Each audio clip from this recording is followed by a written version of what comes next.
Hi, I'm Lee, and this is day 11 of my fourth attempt to get through the adventure book Greenblood. Previously, we had angered the animals of the forest, and we were being attacked by a massive swarm of ants, and we had the choice of running uphill or downhill.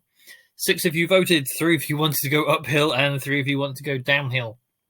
However, what I've decided to do is, where there is a option that leads to my immediate death, and there is an immediate death here, I'm actually going to take the vote away, so I'll read out the death option, then we'll progress with the alive option, just because I feel like we're making good progress, and going all the way back to the beginning to repeat ourselves, it kind of loses the momentum.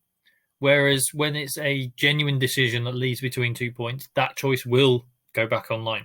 So if we head uphill, we will die. So we go to 164. The ants inject poison with every bite. You take more than 100 bites as you toil uphill, and at last abandoning flight and stripping off your gear in a final effort to scrape the ants from your skin. It is too late. The venom weakens your muscles, and you sink helplessly to the forest floor, mercifully losing consciousness before the ants consume you. Within minutes they strip your flesh to the bone. It does not do to have the whole forest against you. Oops. But if we ran downhill, and we go to 199, we do not immediately die. With 199, the ant bites are poisonous. You have already suffered a dozen wounds by the time you reach a large pond in the dark hollow. Lose 2 life points. Throwing caution to the winds and driven by the tormenting pain of the bites, you plunge into the water and immerse yourself, where you tear off your clothes. The torment ceases as the ants drown and float to the surface, and although the venom makes you feel drowsy, you manage to drag yourself towards the pond's edge. Just as you are about to haul yourself out of the water, you feel a huge water snake coiling around your legs. If you want to fight the serpent, turn to 218. If you cry out in despair to the owl, in case it is still nearby and prepared to forgive you and help, turn to 227. If we fought the snake, we would die as well. The serpent is heavy and horribly powerful. You are in its element and are powerless to resist as it crushes the life out of you. The last thing you hear is the sound of your own ribcage shattering. The forest is doomed. So based on last set of votes, technically there was a 75% chance I died. You either voted for me to die to the ants, or I come here and you voted for me to fight the serpent and I died there. So technically I escaped 2 deaths. I think it was like quick save, quick load. So we're going to cry out in despair for the owl. 227. As if materializing at your call, the owl swoops and claws at the serpent's eyes. The snake falls back under the water, and you scramble out of the mud and catch your breath under the trees, watching the surface of the pond warily. So now you know. It pays to have friends in the forest, says the bird. Follow me. It flits away through the trees and then waits for you to come near before flying onwards. And we turn to 241. So yeah, don't anger the forest is the lesson here. The owl leads you by easy ways, and you make faster progress than before. It seems to be leading you many miles, and before nightfall, you have to ask it to stop so you can rest. The next day, you begin to wonder whether the owl is not merely leading you astray. When you ask how much further to the bower, it always says the same thing. Not far. Follow me. You come to hate the sight of the bird that keeps you slogging through the forest in its wake. You're about to stop in protest that it has been staying not far all day long, when you notice in this part of the forest, no 2 trees are the same species. It is as if every type of the tree in the forest has one representative here. You comment on this to the owl, but when you look around, you realize it has vanished. Turn to 259. As an FYI, if we said, take me to the Lady of Grey rather than to the Tree of Knowledge, it would have led us to this path. So all roads lead to the Lady of Grey or death, it seems. So 259.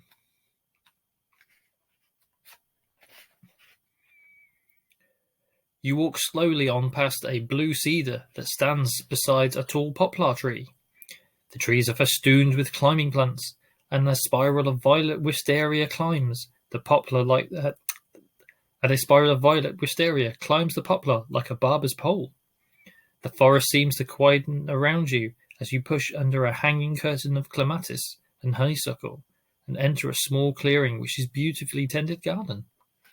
An inner ring of fruit trees surrounds the meadow-like garden, which is lit with bright sun that bathes the wings of butterflies and dragonflies, glittering with iridescent hues. Behind a large pool in the meadow is a gnarled old holm oak tree with a ladder leading up to a tree house. The owl is perched on top of the tree house. I told you it wasn't far. If only you didn't walk so slowly. Enough. Do not chide. We must make our visitor welcome. A woman in a pearl grey robe pulls aside a raffia curtain at the top of the ladder and beckons you welcomingly. She is young and very beautiful. You find her appearance startling. Who would have expected to encounter such loveliness in this remote place? Looking upon one so serene makes you think of the fabled Fairy Queen. If you have charms and an amulet, turn to 283. We do not have charms and an amulet. That is not typical fare for a monk. Otherwise, if you have the maple flute, turn to 299. But we do have the maple flute in this playthrough. Doesn't help that I've also been doing one with someone else privately and trying to remember what has and hasn't happened. It gets messy. Yes, it is I, the Lady in Grey. As you see, I am also Eleanor, the Lady of the Forest. I thought you had the wit to find your way this far. I am glad. The forest needs a hero. Climb up. Take some elderflower nectar with me. You'll find it most refreshing. Did you need to play the flute? You climb up into the little treehouse. There is no furniture except a straw-filled hemp mattress to sleep on. The lady gestures you to sit in the nook of a curved branch covered in dry moss that serves as a chair and is surprisingly comfortable. She sits on a small hammock made of creepers and swings gently to and fro. There are shelves made of thick ropes of creepers, which have been trained to grow in and around the edge of the treehouse. Behind the lady in grey, on one of the shelves, is a row of potions.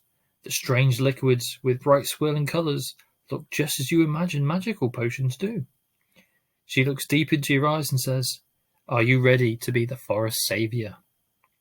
You can try and get the potions and turn to 341. If you say you don't know what she is talking about, and that you only came to get directions to the Tree of Knowledge, turn to 329. Or you can say that you would like to be the hero who saves the forest, and turn to 9.